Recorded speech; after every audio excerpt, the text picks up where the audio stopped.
Bonjour, bonjour, j'espère que vous allez bien et je vous souhaite une excellente année 2022, que ce soit une année pleine de joie, de bonheur, qu'elle soit aussi remplie d'objectifs atteints et de rêves réalisés. Je sais qu'il y a déjà une vidéo qui est sortie en 2022, sauf qu'elle n'était pas censée sortir en 2022, du coup je n'avais pas eu la politesse de vous souhaiter une bonne année, mais maintenant c'est chose faite. Pour entamer le mieux possible l'année 2022, j'ai décidé de vous faire le tag que Pocket Jeunesse a mis en place, c'est-à-dire Adieu 2021, et on va commencer directement. Dans un premier temps, Pocket Jeunesse nous demande nos 3 meilleures lectures de l'année 2021.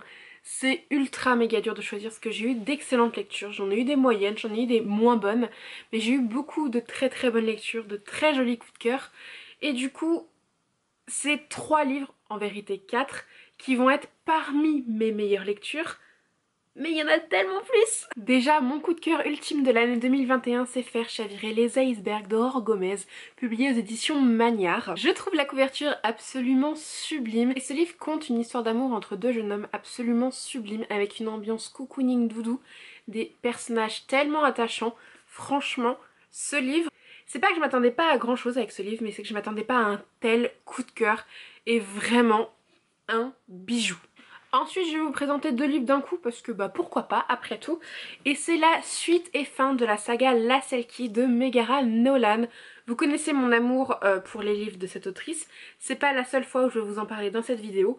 Mais du coup, à la fin de l'année, j'ai lu le tome 2 et le tome 3 de La Selkie, une de mes sagas chouchou, qui vient faire de la cohabitation avec les Chroniques lunaires sur la première place de mes sagas chouchou.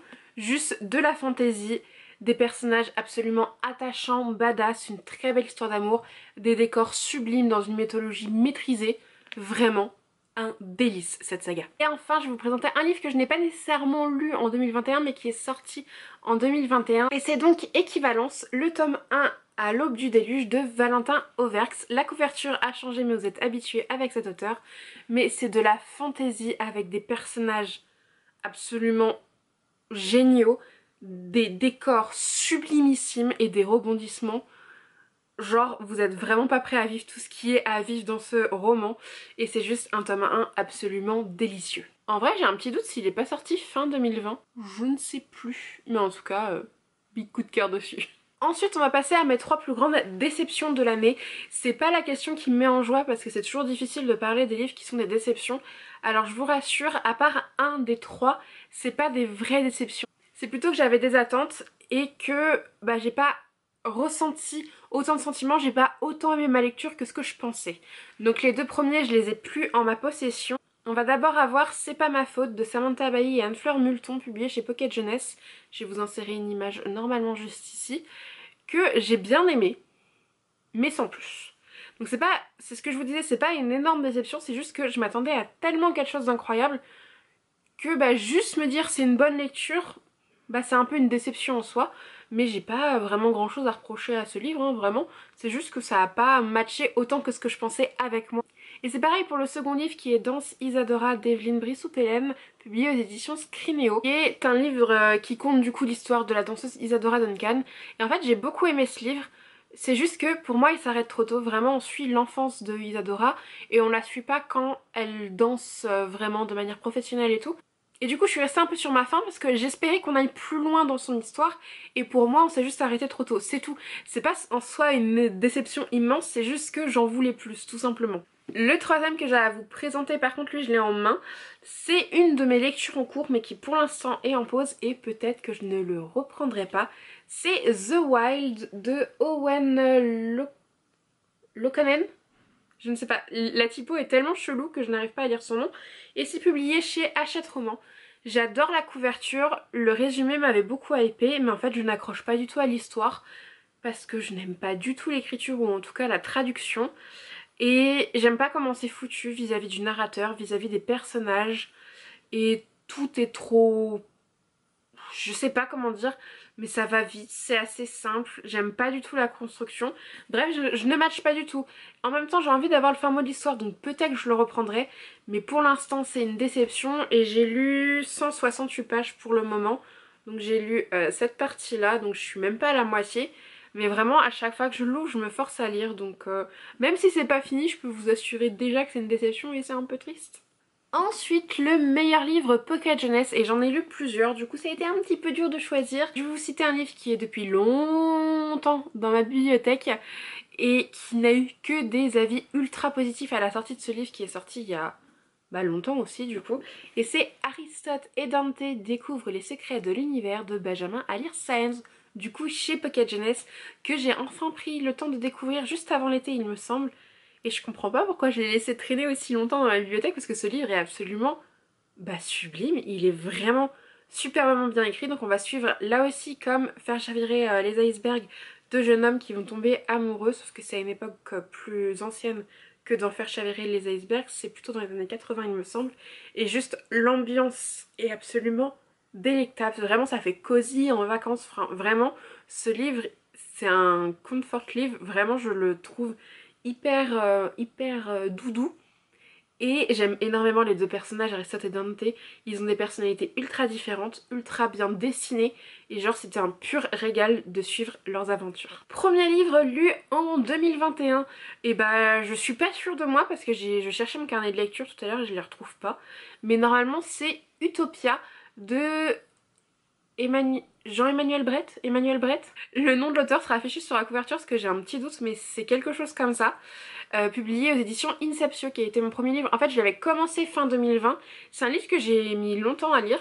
J'avais du mal à accrocher au début, au final ça a été une plutôt bonne lecture, vraiment j'ai bien accroché, mais sur le tard en fait, et du coup je l'avais commencé en 2020 et fini en 2021. Et le dernier livre lu en 2021, donc le dernier livre fini, c'est Love Sing Hope de Megara Nolan, que je vais vous mettre aussi la couverture juste ici parce que je l'ai lu en numérique, parce que j'ai pas encore la version papier avec moi, et c'est une romance contemporaine qui se passe à Broadway, avec plein de musique et tout, et c'est juste une trop belle romance. J'ai adoré la lire à la période de fin d'année. Franchement ça matchait super bien avec la période et je me suis régalée. Ensuite le livre de 2021 que j'ai lu avec la plus belle couverture. Et là encore je ne veux pas vous lâcher avec Megara Nolan, mais quand même Atypicalypso, il y a quelque chose de canon vraiment dans cette couverture. Vraiment, donc là c'est une jaquette parce que c'est une édition hardback où là on a une petite planète et tout. C'est trop mignon mais vraiment ce travail sur la jaquette, ces violets, ces couleurs, ce dessin, vraiment je suis tombée amoureuse de cette couverture et le livre est tout aussi excellent. Le dernier livre qui a rejoint ma bibliothèque, en fait il y en a deux parce que j'ai eu deux livres pour Noël, c'est ma belle-sœur qui me les a offerts. Je sais pas si vous êtes au courant, enfin j'en parle pas énormément mais j'en parle un petit peu. Je collectionne la collection Disney, les albums des films avec les couverture un peu molletonnée format A4. J'en ai déjà quelques-unes. J'ai Réponse dans une ancienne édition. J'ai Encanto, j'ai Mulan, j'ai La Belle et le Clochard, j'ai La Belle et la Bête. Et je crois que c'est tout. Et du coup les deux petits derniers c'est La Petite Sirène et Coco. Donc je suis trop contente. Coco je ne savais même pas qu'il existait dans cette collection là. Du coup je suis trop contente. Et là j'ai vu que je crois que c'est là-haut qu'elle est pas tardée à sortir. Du coup j'ai trop hâte. Les romans que je conseille le plus, vous en doutez, hein, je vais répondre Megara Nolan à toutes les questions. Donc là je vous prends les trois que j'ai sous la main mais j'ai encore le tome 1 de la Selkie. Love Sing Hope dont je vous parlais tout à l'heure en numérique et la saga Six Pieds sous terre que je n'ai pas encore en papier. Mais vraiment je n'ai pas encore lu Chasseuse d'âmes ni Let It Snow ni Le Garou et Barésie. Mais vraiment tous les livres de Megara Nolan que j'ai lus sont des pépites. Donc foncez, vous allez quasiment forcément trouver votre compte parce qu'elle écrit...